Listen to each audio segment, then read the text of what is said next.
What is going on, guys? This is Gene Jensen, and it is time for another Friday Night Live.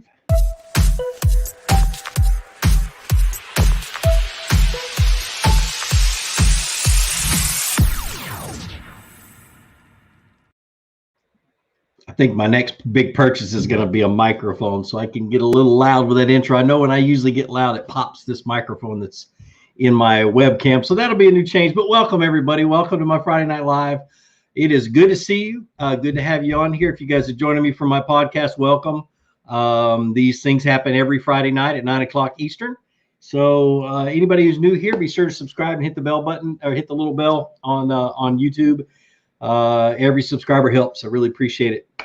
So what's going on, everybody? Corey Johnson, what's up? Ripper Rod Fishing. Hey, brother, how are you? From Florida. Is this your first time here? I haven't seen you before. Welcome, if it is. ENV Fishing, Sun Goated. What's going on, man? What is up? Duca Boy, Matt Kelly, David Sink. How are y'all doing? Goodness.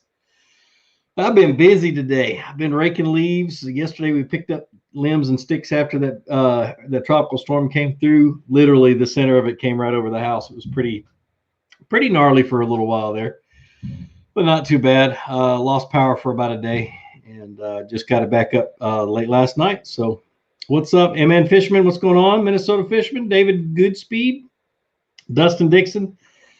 Awesome. Glad you got off work, man. Carolina Bass Hunter, what's going on? Rhino Joe, what's up, man? Jason's Fishing. Daniel, I just missed it. McKenna, what's up? Eli Self, what's going on? Gary Laney, what's up, man? What is up? Let's see real quick. Well, let's get a few more people to jump on here before we start the business side of this that I like to keep as short as absolutely possible. So Ron Abner from Duluth, what's going on, man? Aiden Singleton, what's up? Oh, goodness. Yak Basson, what's going on, man? What is up? All right. So, first of all, the Stuck on Fluke giveaway that we've been doing for a few months now. We get to pick a winner tonight. We'll get to that in a minute. But what the Stuck on, or the hashtag Stuck on Fluke video or the giveaway is basically you go on my website, flukemaster.com, buy a sticker. When you get the sticker, stick it on something fishing related if you want to. Take a picture of it and post it on Instagram with a hashtag Stuck on Fluke, and then tag me in the picture. And once a month, or yeah, what is it? Yeah, once a month we pick a winner, and that winner gets a $50 gift card to Tackle Warehouse and a $50 gift card to my website. And then gets thrown into a drawing that I'll be doing next spring. And I'm going to take all the winners, throw them into a pot, and pick one guy. And I'm going to go to your house and take you fishing for a day or two, and we'll have a whole lot of fun. So that's basically what it is. So we're going to pick a winner real quick. And I went ahead and went through them and randomly picked one. But the winner of this month's Stuck on Fluke is Kevin MJ70. Got a really cool picture if I can pull it up back up because I just clicked away from it. And I know the feeling. I don't know if I can show you. I can get you guys to see that. Probably not. Yeah, you can. It's just starting to focus. That little thing right there is a little tiny bluegill he caught on that crankbait. And I've done that, and it's hilarious. But I kind of like that picture. But anyway, so Stuck on Fluke. He won, like I said, he won a Tackle Warehouse gift card. MJ, when you see this, and I'll leave you a message on Instagram as well, but I just need your address so I can mail you the gift card, and I'll give you a coupon code for my website as soon as I can get one from my IT guy. So awesome. Congratulations. And like I said, you guys, you can enter it pretty easily. Just all you gotta do is just enter it through Instagram. So, all right, let's see. What else is going on? Trying to think. It's cold. It's getting cold down here. It was like 85 degrees day before yesterday, before the tropical storm hit. And now it's getting into sorry guys up north, it's cold for us. It's getting into the 50s. But I'm ready to kiss some big ones. The big ones move around and are getting into tight groups in the wintertime, and it should be pretty good. But right now they're scattered. The lake's still kind of screwed up. But there was a guy, a bank fisherman, This last week, I talked to the game warden. He said a guy caught 11.5-pound bass out of my lakes from the bank, which is awesome. 26.5 inches. Absolutely nuts. And he didn't have the pictures to show me. He said, but it was amazing. So that's pretty cool. Congratulations to whoever caught that one. So Kenyatta Bush, what's going on, man? He's from McDonough. Dude, I grew up in Covington. My dad's property that I used to deer hunt on is right on the Henry County, Newton County line, right there on Georgia 20. So yeah, dude, I'm very familiar with McDonough. I used to go in and eat every chance I got. I would go into McDonough and eat. So welcome. So Al Bassett's here. What's going on, brother? You guys ever want to learn about fish finders? Look up Al Bassett, or Big Al as we call him. He's probably one of the best teachers for how to read a Lowrance fish finder there is.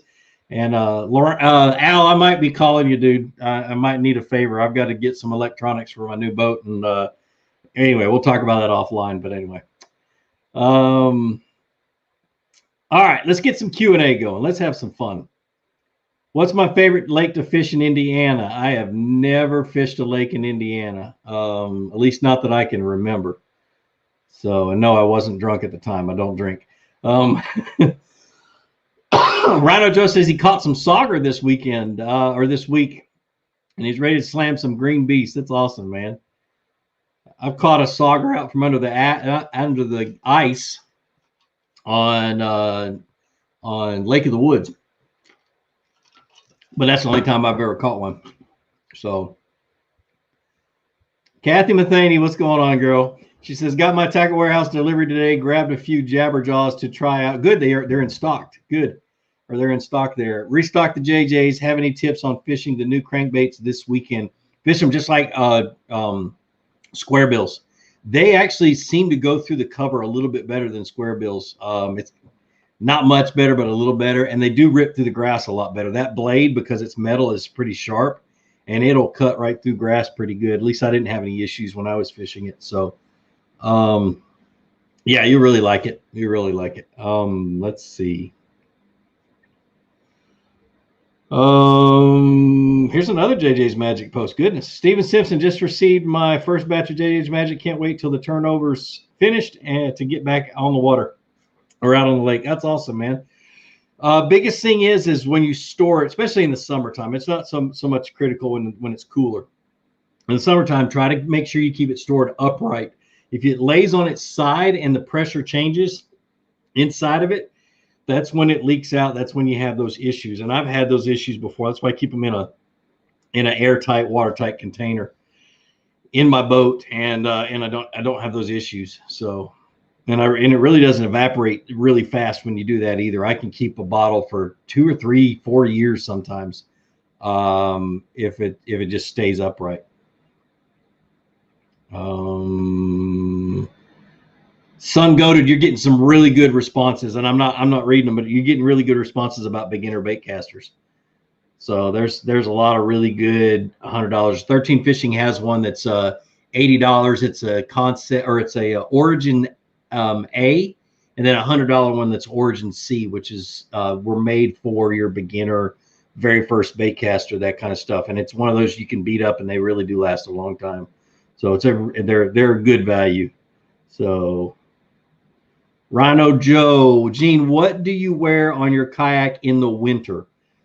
Let me make sure I'm telling you the right thing. So I'm going to look it up real quick. I go to, I wear NRS gear, but I always tell the wrong stuff. All right. So for bibs, I wear a pair of Sidewinder dry bibs.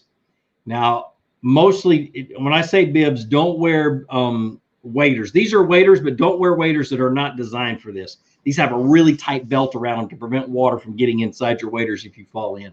And so I wear Sidewinder bibs, and I wear a, let me pull it back out, get away from that.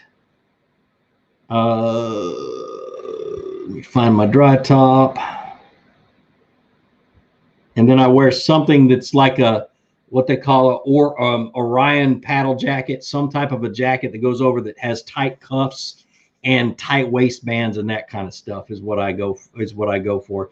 And what it does is it prevents the water from getting into your bottom layers so fast that it's devastating. And so, and I've tested out, you fall out, you get back in, and hardly anything's wet. And it's not a dry suit, but it's pretty darn close is what it is. So, but anyway, love it. They're expensive, but man, when your life depends on it, you really, you know, I really don't want to skimp. That's for sure. So,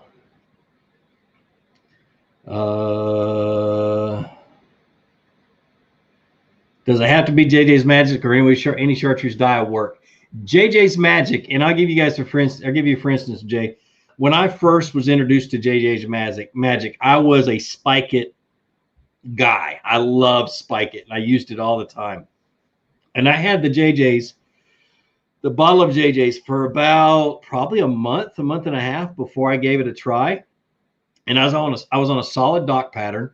The fish were on the outside corner of the docks in 8 to 10 feet of water on Lake Oconee. This is the lake oh gosh, my mind just went blank. Al Bassett lives on. And I was on Lake Oconee, and I was flipping the docks with a shaky head and catching them. And I knew, and I could call my shots. So I said, okay, I'm going to test this stuff out. I put a shaky head with JJ's on it, shaky head with Spike It on it, and I fished, and I caught a ton of fish, but the JJ's outfished the Spike It 6-1. And I said, there might be something to this. So I was guiding one day, and I basically did the same thing, but with my clients. I gave one JJ's and one Spike It, and the JJ's out caught them. I did it again, and it did the same thing. So the JJ's has always outshined Spike It. And so that's why I use JJ's. And that's the main reason I use JJ's, is just because it flat out works. And you just get more bites, is all it is, compared to Spike It. So,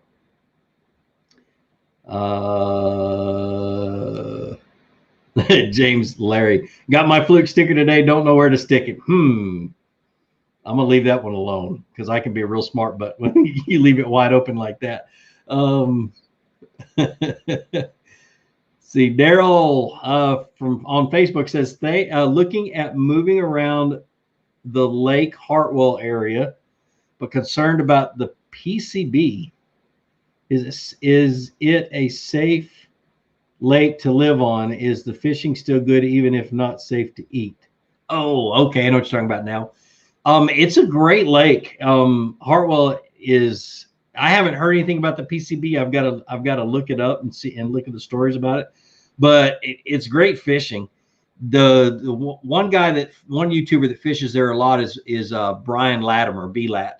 And he's a professional angler, and he guides on that lake, and he fishes there all the time. So he'd be one to ask for sure. He'd give you a little more information about Hartwell.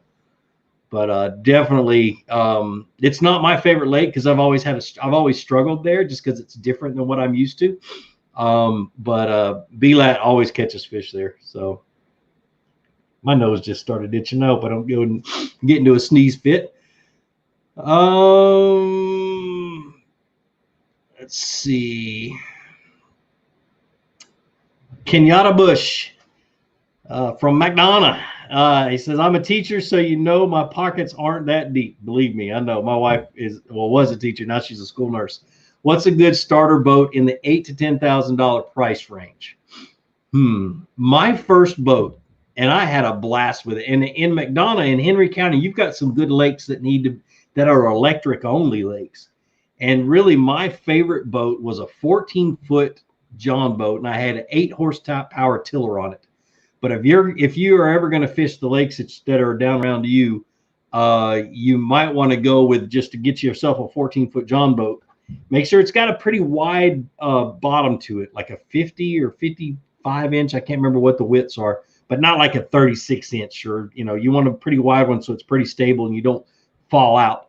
But put a couple of trolling motors on the back of it, one on the front or one on the back, one on the front. Just run your electric motors and fish those lakes in Henry County, because there's some great lakes right there where you're at.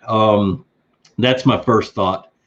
And it doesn't have to be super awesome. My first boat was a 14 with that 14 with the tiller motor. I got it for $1,000 It came with a trailer. It was a buddy of mine that sold it to me. Basically, let me steal it from him because he wasn't using it. But definitely, that's what I would look for, dude, especially around where you're at. Oh, let's see. Jake Bartillo, thanks for the $5, man. I appreciate it. I appreciate it, brother. You are awesome. I like that thumbnail too. I like that dog. My wife doesn't know this, but I'm dog shopping right now. She's going to kill me. Somebody just asked if I ever fished Altoona Lake. I have. I fished it a lot. I don't like to fish it because it's very difficult at times, but it's a fun little lake. Plus, it gets really, really busy outside of Atlanta, just being outside of Atlanta like it is. So, Anthony Tussing, I'm struggling with my jigs river fishing. Any pointers? Man, I'm not a great river fisherman myself. With any kind of bass fishing and stuff, I'm trying to get out of the current, and I'm going to fish the jigs facing upstream, throw them up, and I'm going to kind of hop them down and let the current bring them down. I look for eddies. I look for anything that's going to change the direction of the current and slow things down quite a bit, and that's kind of where the bass hang out. Biggest thing is fish upstream and then just kind of hop it down, and you'll get bit quite a bit. So.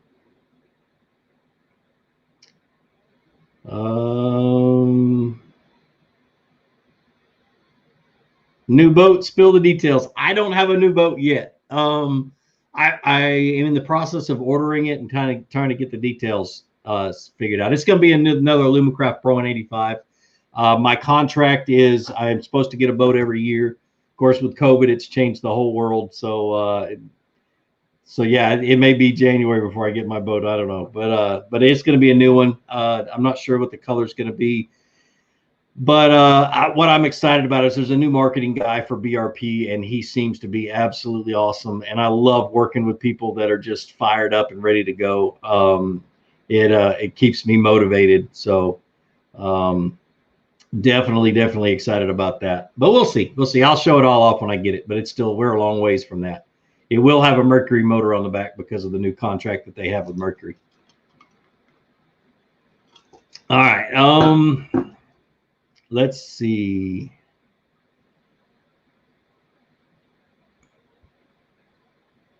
All right. I'm going to skip ahead quite a bit. S&S Outdoors had my first kayak tournament recently, but I was getting really blown around. I'm thinking about getting an anchor. What anchor type weight do you recommend? I always use an anchor. I mean, always. Now that I have the Spotlight XI3, the Motor Guide XI3, I don't use it as much, but I still have it on the boat. 8-pound anchor is probably your best bet. And I like a ball anchor. I get an 8-pound downrigger ball is what I get. And then the rope has a stainless steel carabiner on it, and it hooks onto there and everything else.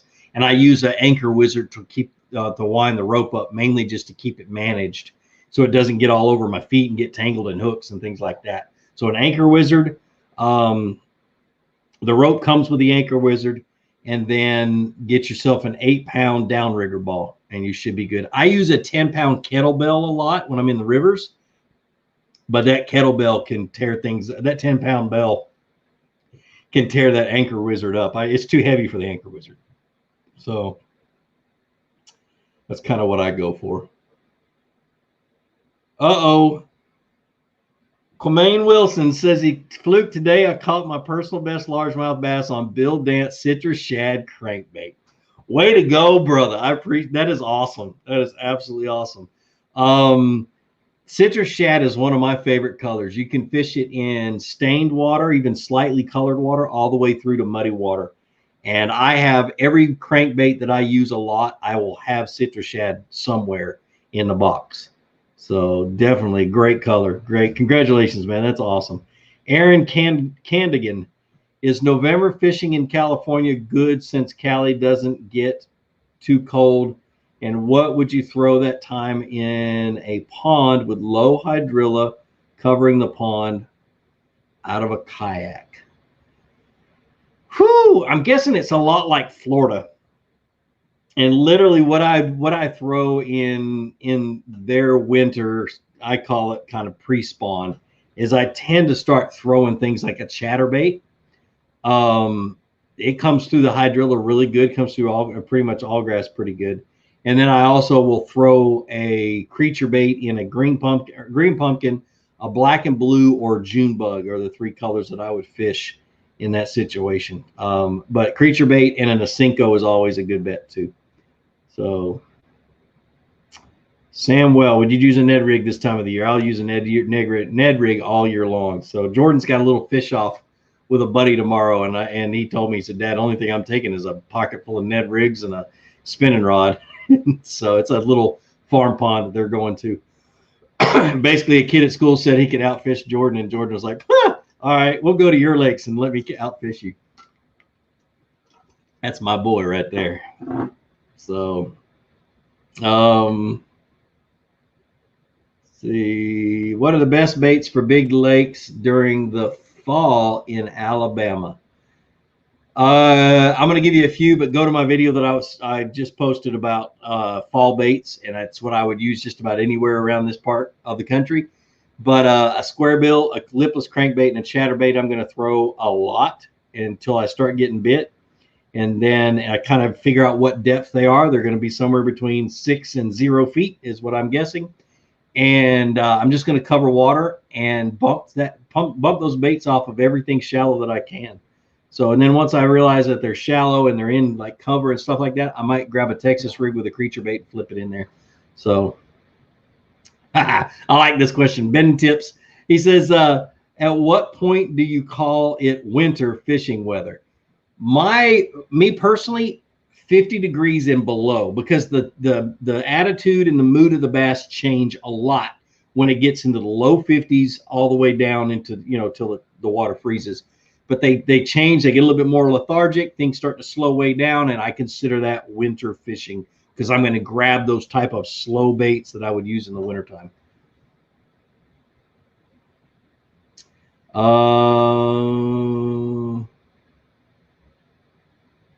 Kyler Jennings asked me if I'm going hunting this year. John David drew for a quota hunt again at Buck Shoals Wildlife Management Area, and then we all drew, me, Jordan, and Jake, and my father-in-law drew for a hunt on Sapelo Island off the coast of Georgia, a bow hunt. So those are the hunts I'm going on. Everything else, I don't know. I might just stand on my back porch and shoot one out in my backyard. Who knows? All right, I'm gonna skip way ahead. I've gotten way behind in comments, and some of you guys may not even be here.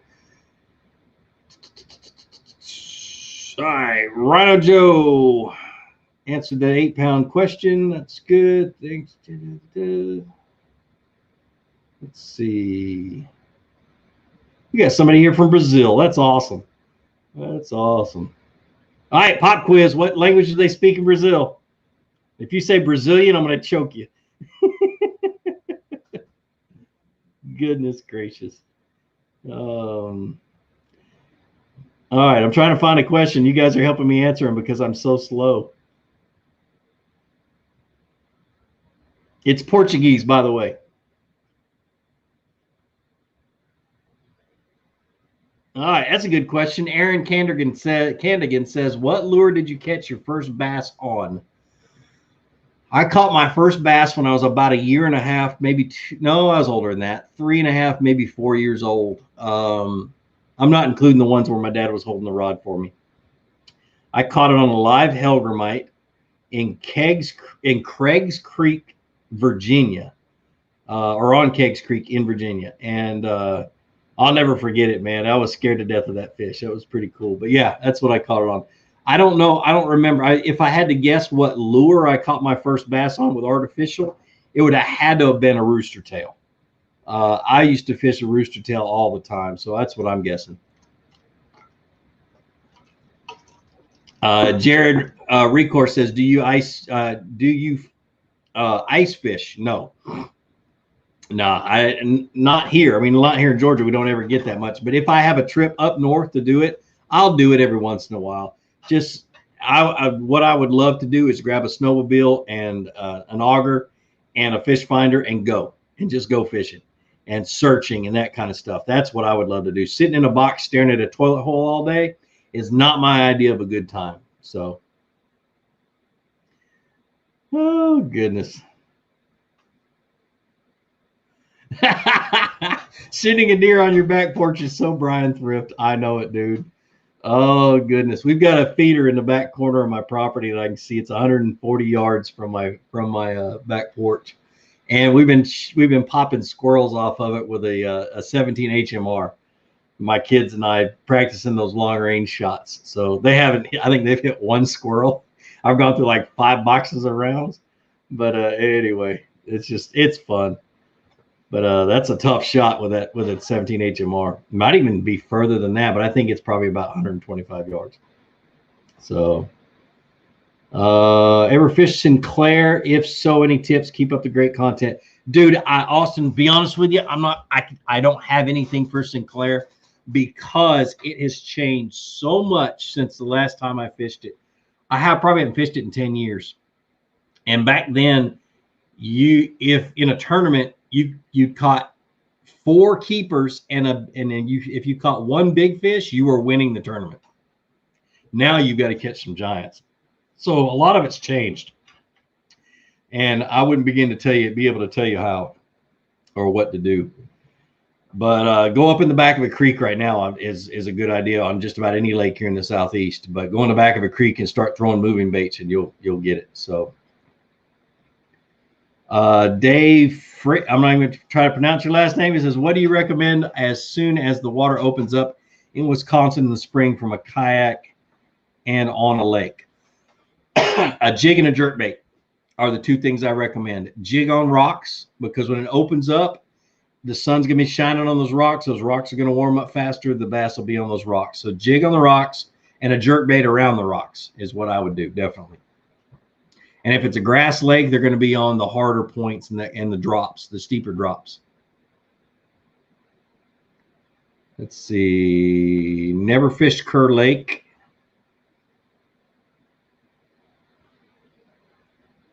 Let's see. What do I do if my water is 40 degrees in the winter fishing off of a kayak in 30 to 40 feet deep of water? I don't think I'd try to catch them in 30 or 40 foot deep of water. I would literally be on those steeper points and those steeper drops that are kind of in the mouths of creeks. It's hard to say where you can find them on the main lake too, but I'm looking for steep drops that the creek channel runs up against the bank or runs up against a point or some type of channel.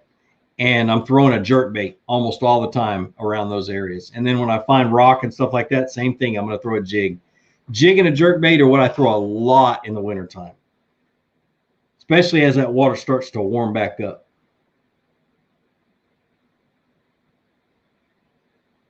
Rhino Joe, Gene, if you could pick 3 lures and only 3 lures on your boat in November, December, what would you pick? Woo!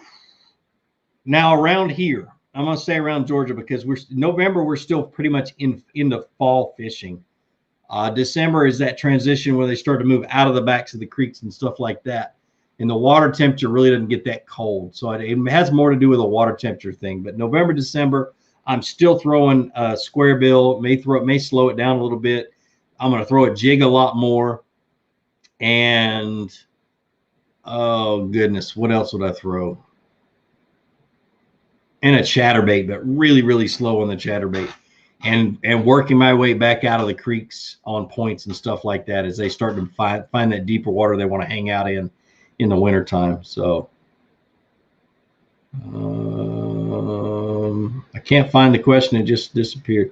Kimberly says, hey, I'm wondering the best tips for pressured ponds.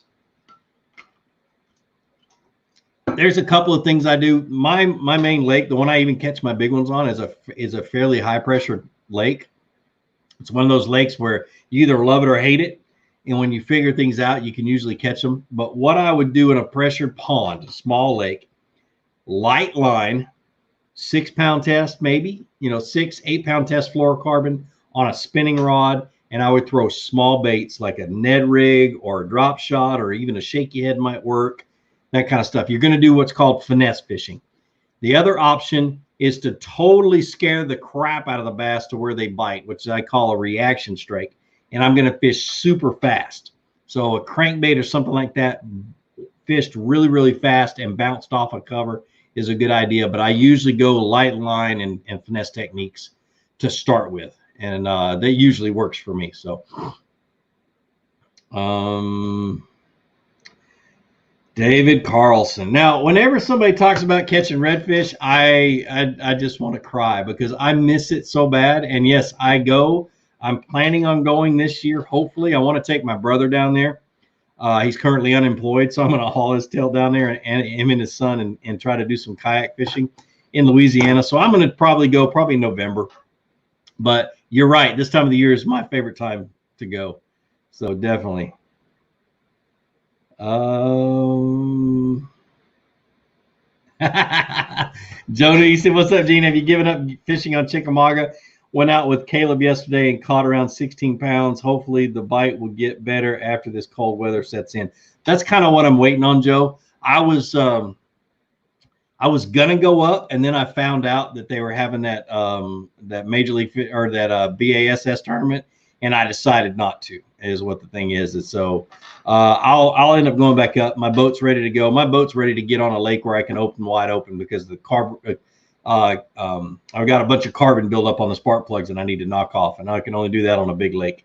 So Anthony Tussing, thanks for the $5, man. I really appreciate it. So many people, including myself, appreciate everything you do for us. I appreciate it, man. I really do appreciate all of my subscribers, and even you guys who aren't subscribed, which might be a good idea to do anyway if you haven't. But I appreciate every one of you. I love Friday Night Lives because it gives me an opportunity to talk to you and kind of get feedback from you and stuff like that. But I really do appreciate the $5. Anybody who donates, man, y'all are awesome. But for sure, I'm going to keep doing this. This is what I'm supposed to do for my whole life. There was a podcast that I did just recently, and there's a link to it on my Facebook page. But that's a really good podcast.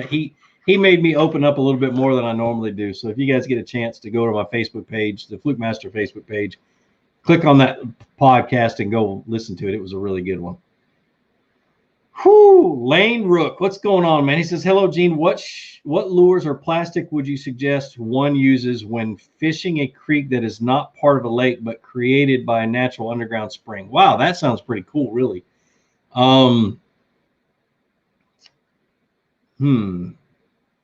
Let me think. The first thing that comes into mind is just small baits. And so something like, think about a creek for a second. Same thing, finesse kind of stuff is what really popped into my head. The other thing is like an inline spinner or what they call a rooster tail, a little 1/4 ounce rooster tail would work really good. I don't know how much water is flowing through this creek, but definitely that kind of small stuff, especially if it's a spring-fed creek, it's super, super clear. So you're going to want to keep your line really, really light. You don't want to take any chance of spooking the fish because of your line being too big.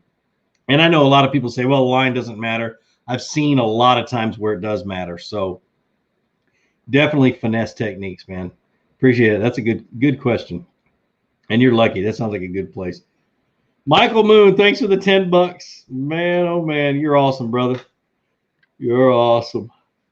Michael Moon's a good friend of mine. Definitely. Appreciate it, brother.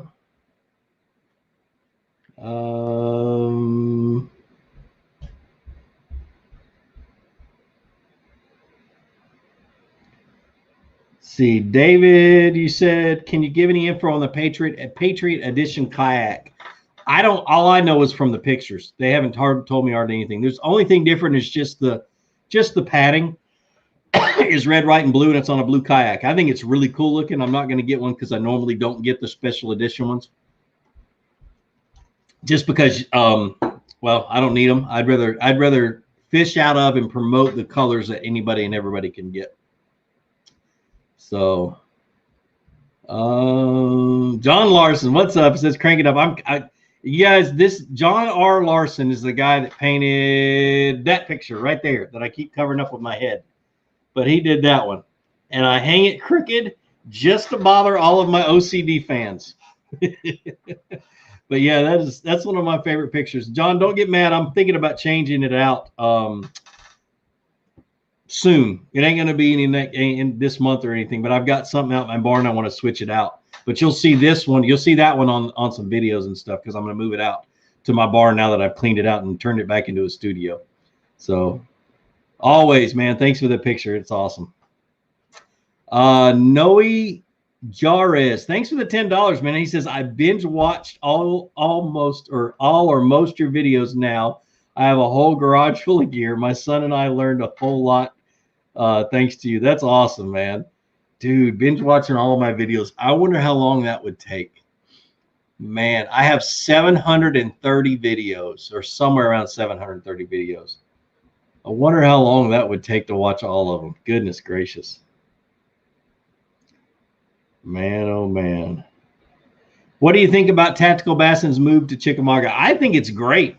I mean, I don't know their reason for moving because I haven't really followed it much, but I think it's great that they're not too far away. I hope that we're able to collab now that they move closer. Like I say, I've known Matt Allen for a long time, longer than YouTube's been around, and I've always had much love and respect for him. So I'm hoping that I can do some collaborating with him. If not, I'd just like to go fishing with them. That'd be a lot of fun. So I need to show them some of my spots. Let's see.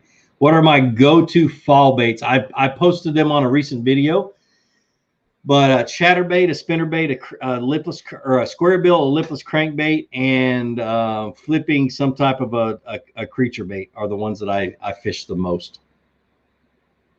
So, okay, Fluke Master, I've been fishing Clark's Hill, and I just moved to South Carolina from Wisconsin. What should I throw, and where should I go? Woo! Okay, right now, this time of the year, head all the way to the back of Soap Creek. That is my favorite place to fish this time of year. Back of any of the major creeks will really work, but Soap Creek it usually gets really good this time of the year, and it's in the very back of it, dirt, shallow water, where you think you're going to run your boat aground. You're so shallow. I don't know what it looks like now because I haven't fished it in a few years, but that's always been a good producer for me. But the biggest thing about Clark's Hill to understand, especially in the spring and the summer, is that it is a blueback herring lake. It does have threadfin shad on it, but it is a blueback herring lake, and they act different than any other bait fish. They're an offshore fish. They love to get really shallow out in the middle of deep water when the sun is shining, and the bass will be out there with them, and it's crazy. So it is a different kind of lake, but a lot of my earlier videos were filmed on that lake. Oh, Andrew Nordby's on here. What's up, Andrew? He says wait for the one on Tuesday. Don't even know what he's talking about, but man, that's awesome. That's awesome. Andrew Nordby's you guys, I did a collab with the video with him just recently. So, and he just hit how many? 30,000 subscribers. So he doesn't use a fluke. But anyway, congratulations, man. I think it was 30,000. I think I saw your post. Lake Cumberland tips for fall and winter. I'm not really sure. I've never fished Cumberland.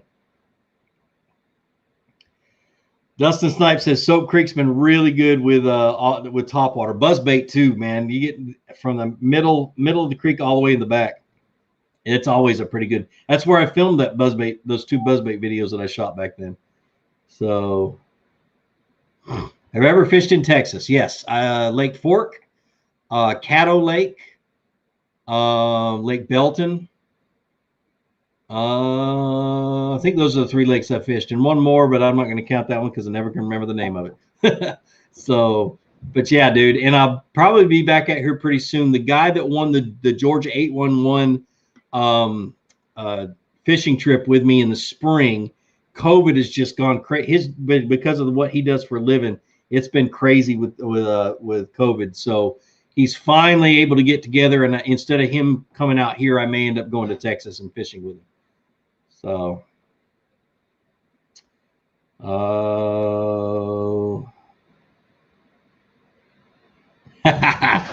Ryan Stevens.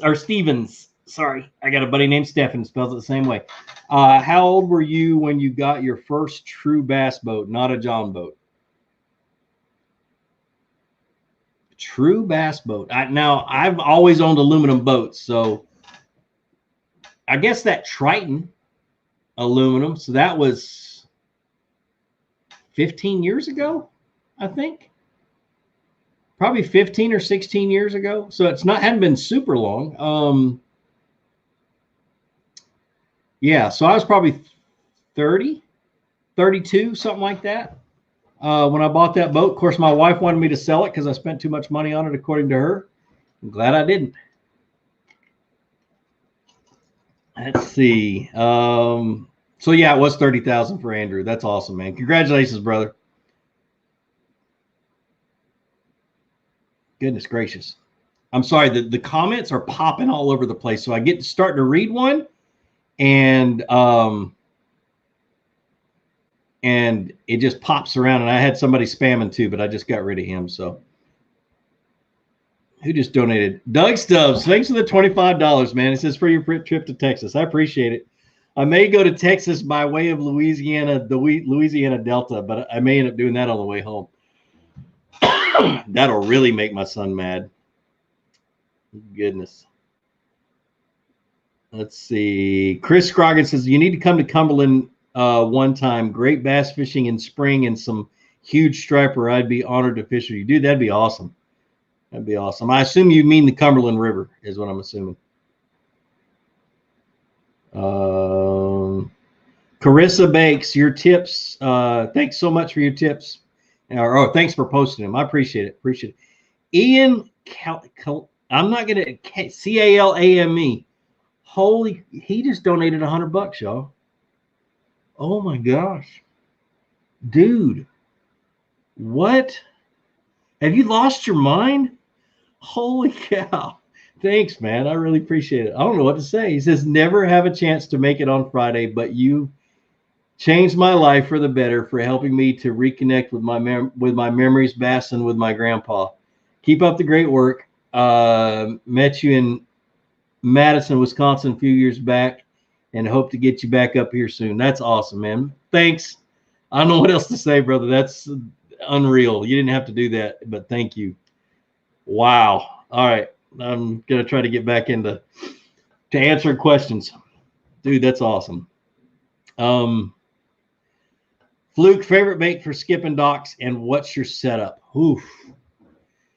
Okay, I'm going to give you one that you can look like a pro, but you may not catch any fish. Is a Z-Man pop shad. Skips like you know everything there is to know about skipping. You can hit the back end of the dock with it. It's nuts. And every once in a while you catch a fish. But my favorite thing to skip is about a 1/4 to a 3/8 ounce dock jig from Greenfish Tackle.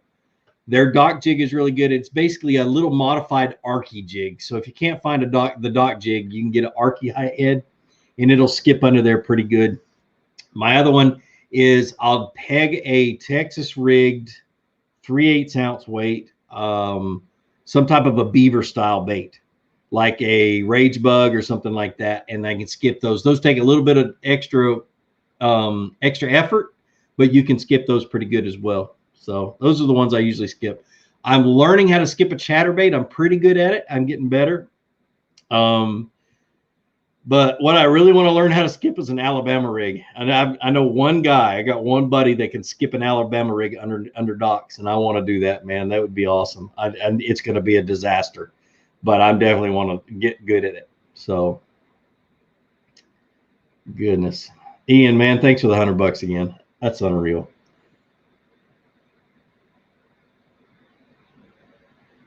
Let's see. Whoo! Let's see. What have you fished in New Jersey? The only lake I have fished in New Jersey, Jack, is Mike Iaconelli's lake in his backyard. I went there I was on my way home from Pennsylvania, swung by there, and was a guest on his live deal on Ike Live, and fished his backyard with Eric the intern is who I fished with. So, but yeah, that's the only lake I've ever fished. It was pretty fun. We had a blast. So Matthew Stewart, man, thanks for the $5. He says, hey, Gene, looking for a medium heavy bait casting rod for my Shimano SLX DX 150. Come visit North Georgia, Loning area sometimes. Thank you. Lake Lanier. Goodness, I haven't been there in a couple of years. Looking for a medium heavy bait casting rod. You know what? I went through my rods the other day, and I've got a lot of them that are different lengths. And I was like, man, what are my favorite ones? So I started looking at them. I have 4 7'4" medium heavy bait casting rods. They're all Muse Blacks from 13. And I use them for a lot of different things, but those are the ones. That's the one I tend to use the most for Texas rigs, for jigs, for all kinds of stuff. It's just a lot of fun to fish. It's that perfect length for me, but that's the one I love to fish. Other than that, just a 7.3, 7.4 medium heavy rod will do you just fine. So Dakota Treat, I totally agree with you. He says, don't like the Alabama rigs, too many hooks in the mouth. For me, it's too many hooks on other parts of their body. You'll hook one and he'll fight and wrap up, and a hook will get him in the gut and in the side and stuff like that. I didn't say I wanted to catch a fish on it, but I want to learn how to skip an Alabama rig. So like, I feel like I have arrived if I can skip an Alabama rig. But I totally agree with you. My favorite ones are the really small ones. So it doesn't seem to happen quite as bad with those small Alabama rigs. The big ones, yeah, I get hooks in all kinds of parts of the body of a fish, and I don't like that. Not a bit. So what size rod and action do you use for dock skipping? That 7.3 medium heavy is what I use a lot for dock skipping. I have the one that I use a lot is my frog rod that they don't make anymore, and you can't find them anywhere. It's a 6'5" heavy with a lot of tip to it. I've got a really good flexible tip. That's a great skipping rod, but I usually am using that 7.3 medium heavy to skip with it. So, whoo, that's a good one. Michael McGuire says, if you had to pick an overall rod, reel, and line, what is it? My favorite rod is, crap, is it even out on the market yet? It's probably not. The Fate Black. I love it. Absolutely love the Fate Black. The new white rod that's coming out next year, you're going to love it. You guys who get it are going to love it, but I'm going to stick with the ones that are already out there. The Fate Black from 13, only $80 or $100. The old was $100. The new one coming out is $80. Still the same good rod. It's been one of my favorites. It really has. The new A2 is a dynamite. The C2 is $240, but it is super light. It's a really good one. But the A2 would be the one that I recommend for that one. And then line, I've always, for years, what is it?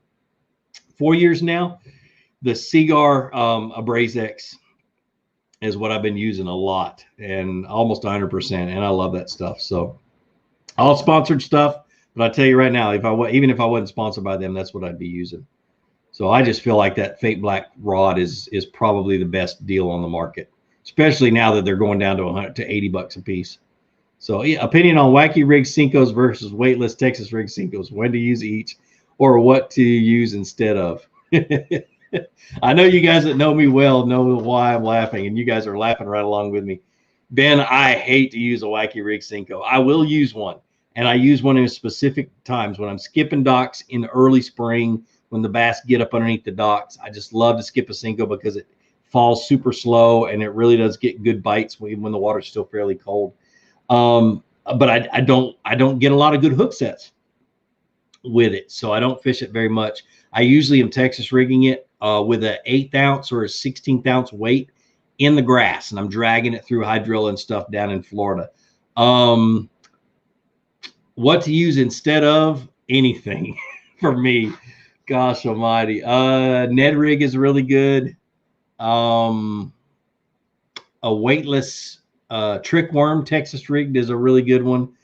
But yeah, dude, a lot of people love them, and most people love them. I'm just one of those rare few that I would rather watch paint dry than to fish one.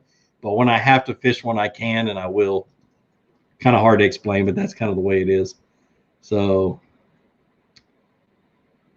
oh my, Mr. Rodriguez, I'm trying to read your Jose. I'm gonna call you Jose because that's what the first 4 letters of your name is. I'm not gonna try to butcher your name, man. He said, "What's up, Gene? I'm a big fan and have picked up bass fishing recently. I have the gear and bait, but no fish. I live in Massachusetts. Any tips?" First of all, thanks for the $5, man. Massachusetts. And I've never fished there. My mom was born there in West Newbury, to be honest. But dude, I've got a video called How to Find Fish, but a better one is probably I've got one how to fish small ponds. And I know there's a lot of small ponds in Massachusetts, but that covers how I fish every pond and anywhere in the country.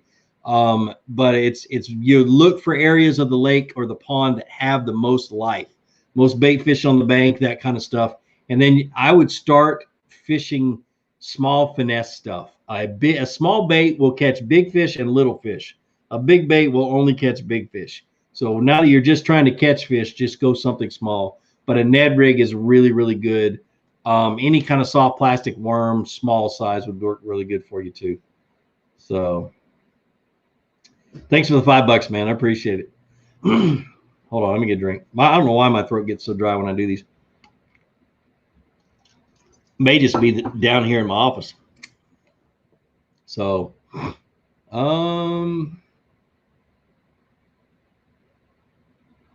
what? Doug Stubbs, I need to post to Instagram the alligator snapping turtle I caught on 8-pound Invisex, at least 50 pounds. That's amazing. So my story with Seagar, back in 2006, I was fishing a tournament with Ryan. You guys remember Ryan? He's my buddy who died of a heroin overdose, the guy that was living with me for a little while. But anyway, we were fishing. It was our first tournament ever fishing together. And the bass were in the milfoil. And I was fishing a Mojo rig, dragging it through that grass. And I had 8-pound test Invisex, the first time I'd ever used Seagar. And I caught a 6-pounder in that grass. And I caught a 9.98. And that fish picked up the worm, and I set the hook, and it ran sideways through that grass. And that light line cut right through all that grass and never broke. And, you know, grass floating everywhere. And I brought the fish in. Ryan netted him the whole 9 yards. And since then, I've been hooked on Seagar. I've only just recently been sponsored by him. It's probably 3 years ago we started a sponsorship. But it wasn't because they were, you know, it was a sponsorship. Because I believed in the stuff and I couldn't see any other line, me actually being able to promote and talk about any other line. So it's awesome, man. Yeah, Seagar is the real deal, man. I love it.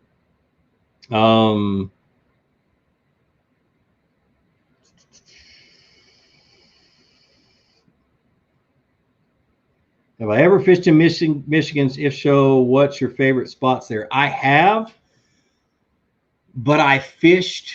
Who did I fish with in Michigan? It was with some buddies, and I cannot remember the name of the lake. Gosh almighty. I can't remember. I wouldn't be able to tell you. I could find it on a map, but I don't remember the name of it. Sorry, man. Bull shad on chick. Yes. Yes. Fish a bull shad on Chickamauga, definitely. Mike, you guys that don't know, Mike Buke is the guy that makes the bull shad. He's down at Lake Bacharach right now in Mexico, and usually they're on a deeper crankbait bite or something like that this time of the year. They're shallow, and he's killing them on his bull shads, which has him absolutely ecstatic. But normally they don't hit the bull shad when he's down there this time of year. So I've never been down there, but I really want to go. Hey, Gene, having a hard time with the fall bites.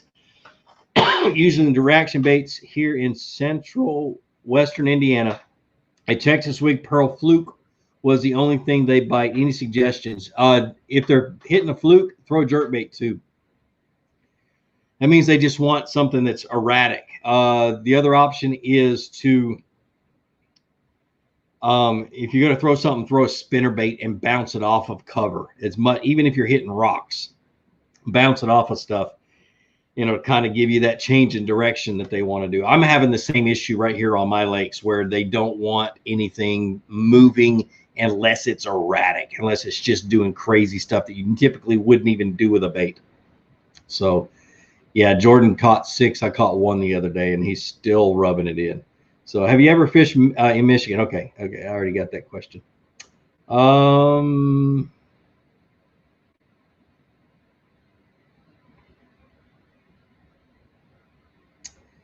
Hey, Gene, is that 13 Fishing Disco Shad Scamp a good color for current Middle Tennessee Reservoir lakes? I haven't put that color to the test. I like it on a lipless crankbait. I don't know if I like it on a scamp.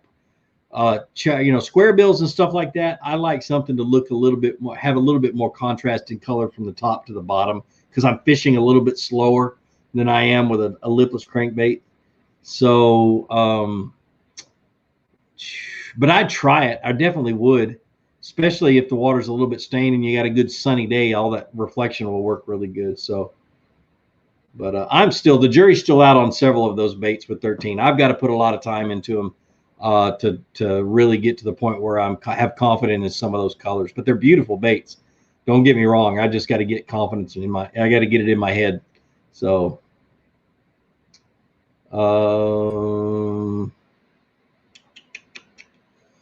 let's see. Got about 5 more minutes. Michael Moon, he says, haha, you and Jordan absolutely cracked me up. Dude, that's one of my favorite things about the videos I make where he's in it. Especially, and you mentioned it in your comment on that video about my recent tournament video. He was so mad at me. I was fishing. I just kind of pulled up, was talking to him, and I made a few casts away from the spot he was fishing. And I hooked into that giant bass, and I'm like, uh-oh. And he just went off on me. He's like, I hate you. He's like, Dad, you got to quit. And we're ragging each other pretty hard. It's fun. It's funny. He's got some thick skin, but man, and he'll rage pretty quick too, which you got to watch, but he's a lot of fun. So if you guys don't know, Jordan's my 16-year-old son. I've got 3 boys and a girl. Jordan's my middle son, and he's the one that does all of my editing now and some of my filming. He's the reason my videos have looked really good lately. So, Mitch Harris, it says, hey, Gene, come to Central Florida and make another video for flipping and punching. I will probably be down there in January or February if I come at all. And but I definitely want to get down to Fellsmere now that the south end is opened up. I'm just waiting for the craziness to end for a little while. So, Eric Friday can give an update on Rocky. I didn't do too good. The bass have been out in the middle of the lake schooling. But I think this colder weather will push them up shallow again. The lakes turned over this last week, and so it kind of got them in a funk. And then the bait kind of stayed out in the middle of the lake, but it's changing. That's all I know for right now. I'll know more when I fish later on this, or fish next week. So,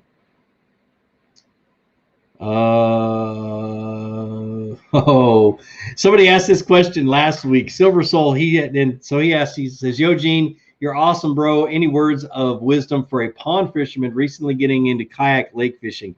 It's pretty intimidating. Brother, don't look at the whole lake is what I say. Pick a large creek or larger creek arm of the lake and go and just fish that creek arm for a few days or a few trips. Fish points, fish pockets, kind of work your way around. Get an anchor. Learn how to use an anchor. Anchor Wizard's almost invaluable to have. I know it's about $100, but it's worth it. Just to maintain or get something similar, something that you can wrap your rope up in so it doesn't get all tangled up in your feet and stuff. Use an anchor a lot. But don't be so intimidated by the whole lake. Like I said, just learn a creek channel and you'll be just fine.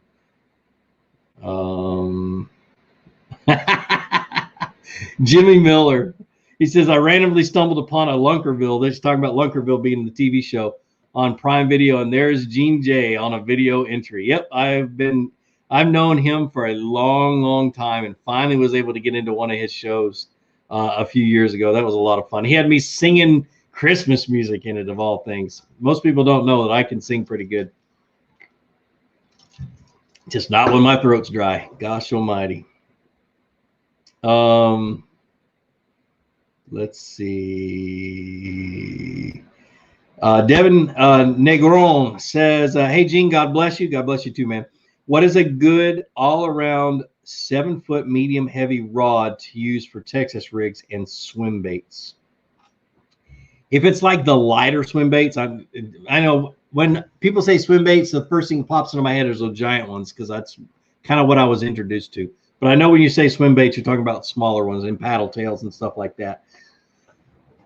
A 7'3", 7'4" is a really good one. I will always recommend the Fate Black from 13 until they change it to the point where I don't like it. But as of right now, especially the new ones coming out that are $80, might be $85 for this one, but it's 7'3" medium heavy. Is a really, really good Texas rig rod. Really good. That's a 7'3". It's either 7'3" or 7'4", either one of them. I can't remember. The Fate Black has a 7'4", and the Fate no, the Fate Black has a 7'3", and the Muse Black has a 7'4", I believe. But anyway, 7'3" medium heavy would be perfect for that.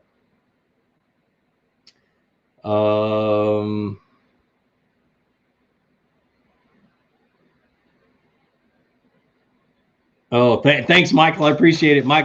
Michael Moon's dad let me stay in his RV during while I was getting ready for the national championship and while I was fishing for it, the KBF national championship. So I really appreciate it, man, and I appreciate your dad letting me do that. That saved me a ton of money. It really, really was awesome. And I've got keys I've got to give you, a matter of fact. But yeah, we'll do it again next year, just for fun next year. So what is the best way to build a tackle collection? Whew. You know what? Nobody's ever asked me that question before, but the first thing that popped into my head was, as you learn different techniques, pick up 3 different baits that are part of that technique at a time. So as you're learning Texas rigs, and as you're learning spinner baits, and as you're learning these things, just pick up 3 packs of plastics or 3 crankbaits or whatever you're fishing with. And that'll give you a good, as you learn the technique, then you get a reason to use them because you have confidence in them, and just slowly build up. I'm a tight wad. I'm not as tight as my dad was, because my dad could bend a penny in his butt crack. He was so tight. But I'm telling you, to save you a lot of money and a lot of effort and a lot of heartache, just buy 3 baits and learn a technique, or buy 3 bags of soft plastics and learn a technique. And then you won't have the issues that I have of bags of 20-year-old baits sitting in the barn. So definitely, that's kind of what I would do. But that's a really good question. Nobody's ever asked me that before. Jamie Blankenship, what's your advice on fishing an old railroad bed that spans across the lake? Sharon Harris, North Carolina. So my experience with fishing railroad beds and road beds, first of all, they're going to be hard bottom, and the bass love them, and they use them to move deep and move shallow, to move back and forth. They'll follow them along, and they'll hang out along them. The bait fish like them. Crawfish, if there's gravel and hard bottom, crawfish will be around there. And in the wintertime, I love to migrate to road beds. Bass are there, the bait's there, and everything else as the water gets colder and colder. And I'm going to throw a jig, and I'm going to drag. I might even throw a crankbait if the water starts to warm up. But a jig and maybe a Ned rig and that kind of stuff. But I really have had a lot of luck fishing road beds in the wintertime. Shaky hand and drop shot might work too. I've seen the other people use that. I never have, but I've seen a lot of people use those with a lot of success. So definitely. And the edges of them, not if it's a wide road bed, which I've done a lot, fished a lot, I find they like to hang out right along the edge, the sides of them, and not dead straight in the middle. Ken Dorito, I've never fished for stripers under dams. I know a lot of people that do, but I have never done it. So,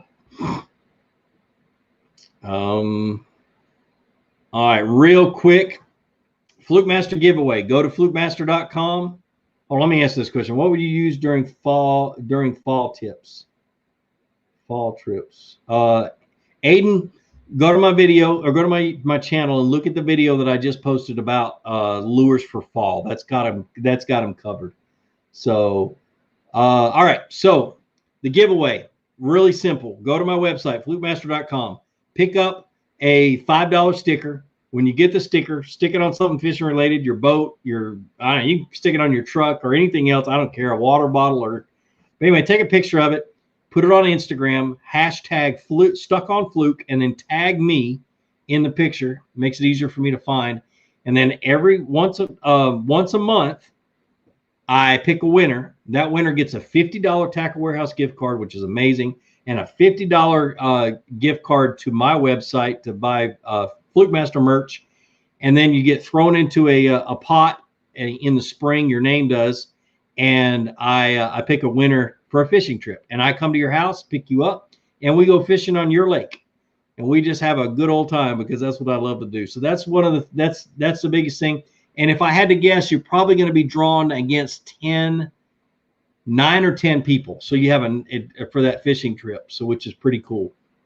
So it's a no-brainer, man. It's a lot of fun. But that's kind of how that works. Good luck to everybody. Well, thanks everybody. I'm sorry I didn't get to everybody's comments. I try as hard as I can, and you guys get crazy with these comments, and I love it. Thanks for everybody who donated. The only one that's still up there is Ian. Thanks, man. Thanks again for the $100, man. That's awesome. Still can't believe you did it. But I appreciate everybody. Like I always say, be sure to introduce somebody to fishing. Introduce them to my channel. Let me help you teach you how to fish. More importantly, get out on the water. Go ahead and catch some fish and have a great day. We'll see you.